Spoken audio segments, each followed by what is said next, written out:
નમસ્કાર વિદ્યાર્થી મિત્રો, ગુજરાતી વ્યાકરણની આપણે શરૂઆત કરી દીધી હતી.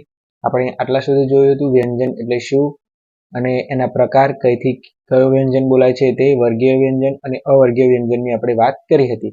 હવે આપણે આગળ વધવાનું છે. આપણે આગળ જે આ જોયું એની પહેલા આ બધું જે કઈથી બોલાય છે આ બધું જોયું, તેની સાથે કયો સ્વર ક્યાંથી બોલાય છે એ પણ જોયું. હવે આપણે વ્યંજનના જે આ પ્રકાર જોયા, વર્ગીય, અવર્ગીય અને સ્પર્શીય, અસ્પર્શીય પણ કહેવાય છે.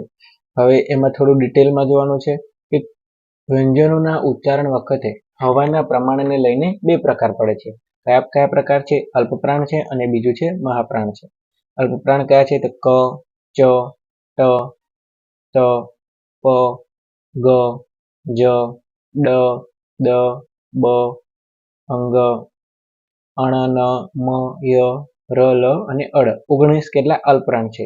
મહાપ્રાણ વ્યંજન કેટલા છે? તો ખ, છ, ઠ, થ, ફ, ગ. આ કઈ રીતે યાદ રાખવા એ પણ શોર્ટ ટ્રીક છે, જે હું આગળ તમને કહું છું. પહેલા આપણે અલ્પપ્રાણ કયા છે, મહાપ્રાણ કયા છે એ જોઈ લઈએ. વ્યંજનોના ઉચ્ચારણ વખતે નાદતંત્રીમાં ઉત્પન્ન થતા કંપન, જે આપણે બોલીએ ત્યારે કંપન ઉત્પન્ન થાય, એના આધારે પણ પ્રકાર છે ઘોષ અને અઘોષ. ઘોષ એટલે એકદમ કોમળ અવાજ નીકળે, એટલે ગ, ઘ. આ જે આપણે બોલીએ છીએ જ, એકદમ કોમળ. જ્યારે અઘોષ વ્યંજન બોલે ત્યારે કઠોર અવાજ નીકળે છે. ક, ખ, ચ, છ, ટ, થ. એટલે તમને ખબર પડી જ ગઈ હશે. હવે જે ઘોષ વ્યંજન છે, જે બધા સ્વર છે, 21 આપણા વ્યંજન અને તેમજ બધા સ્વર, એ બધા શામાં આવશે? ઘોષ વ્યંજનમાં. અને બીજા બધા જે નીચે લખેલા છે 13, એટલા અઘોષ વ્યંજન છે. આગળ વાત કરીએ અર્ધવ્યંજન. અર્ધવ્યંજન કોને કહેવાય? સ્વર સાથે ભળ્યા વગરના વ્યંજનને અર્ધવ્યંજન અથવા તો ખોડો વ્યંજન અથવા તો હલંત વ્યંજન કહે છે. એવા તમને ખબર છે, હ અને નીચે લીટી દોરાય એને અર્ધવ્યંજન કહેવાય છે.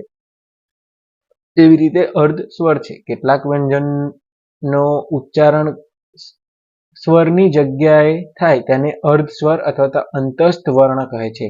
ય, વ, હ. તો આપણે એના ઉદાહરણ જોઈશું તો તમને વધારે અંદાજ આવશે. જો ઉદાહરણ તરીકે પૈસો, તો અમુક વાર પ, ઈસો ની જગ્યાએ પ, ય, તો ઈ ની જગ્યાએ અહીંયા ય વપરાયો. બીજો શબ્દ છે ગાઉં. ઓરિજિનલ શબ્દ ગાઉં છે, પણ ઉ ની જગ્યાએ વ વપરાય, ગાઉં.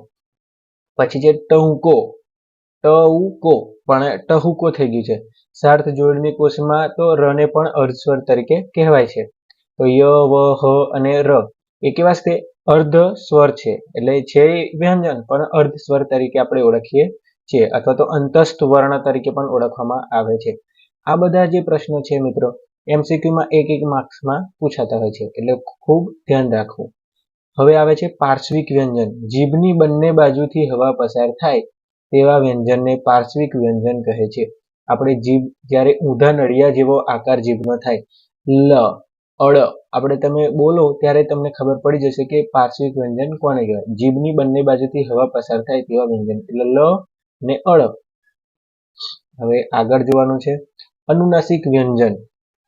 અનુનાસિક વ્યંજન કયા છે? તો હવા મુખ પથ અને નાસિકા પથ બંનેમાંથી પસાર થઈને બોલાય. જો તમે આવા વ્યંજન બોલતી વખતે નાક બંધ કરી દો તો એ વ્યંજન કંઈક અલગ રીતે જ બોલાય. એમાં નાસિકા પથની જરૂર પડે. તો એવા વ્યંજન કયા છે? તો અંગ, અણ, ન, મ. આ 5 છે એ અનુનાસિક કહેવાય. અને નિરુનાસિક તો મુખ પથમાંથી જ હવા પસાર થાય. તો જે અનુનાસિક છે 5, એના સિવાયના વ્યંજનો બધા કેવા છે? નિરુનાસિક છે. અનુનાસિક તો તમને ખબર પડી ગઈ. હવે પ્રકંપી વ્યંજન. પ્રકંપી વ્યંજન જીભમાં કંપન ઉત્પન્ન થાય.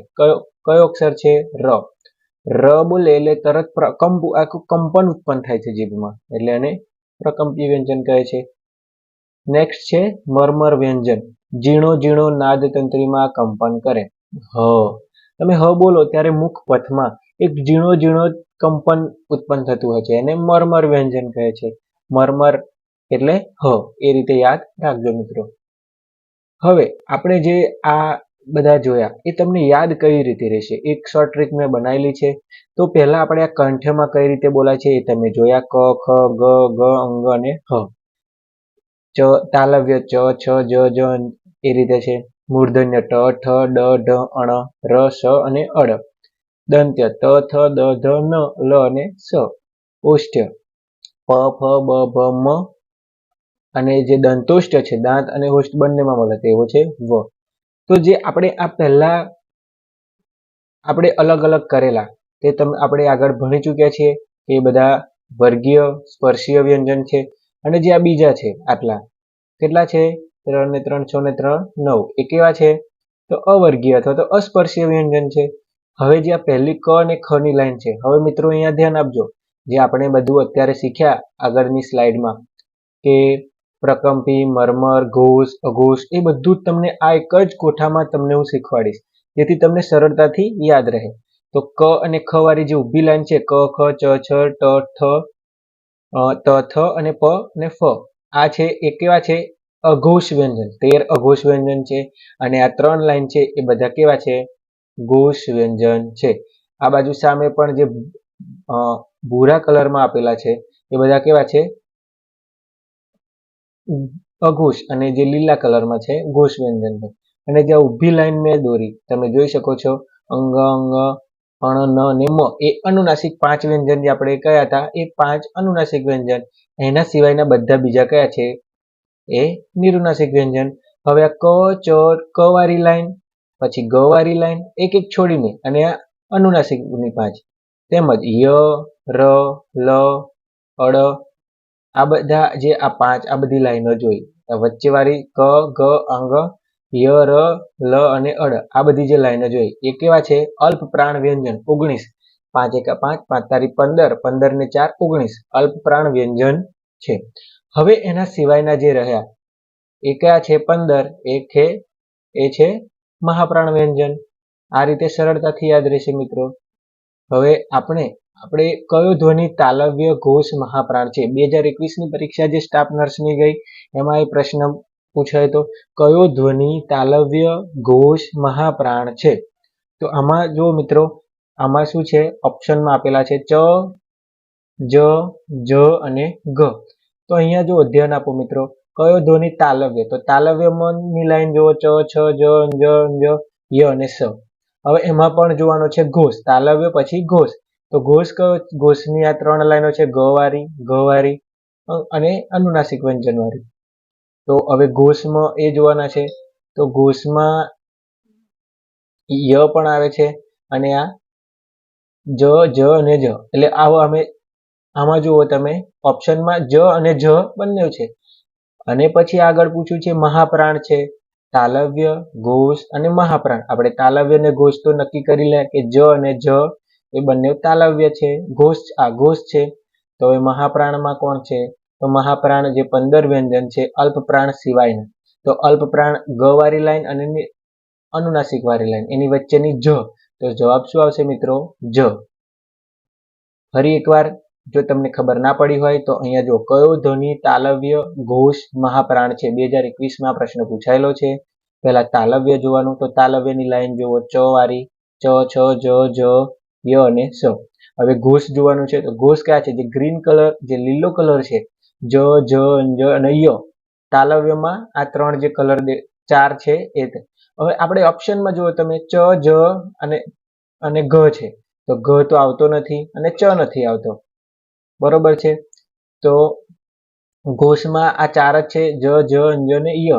તો જ અને જ આ બંને રહ્યા છે. હવે મહાપ્રાણ કીધું છે, તો મહાપ્રાણ તમે જોઈ શકો છો ઉપર કે ક, ગ અને અનુનાસિક વાળી લાઈન છે એ બધી અલ્પપ્રાણ છે. એના સિવાયની ઘ વાળી લાઈન છે એ છે મહાપ્રાણ. તો ઘ વાળી લાઈનમાં બીજી તાલવ્યમાં કોણ છે જ. તો જવાબ આવશે જ. તો હવે મિત્રો આટલા સુધી રાખીએ છીએ. અને હવે આપણે આગળ શીખવાનું છે સંધિ એટલે શું, સંધિના પ્રકાર છે, એ બધું આપણે શીખવાનું છે. Thank you.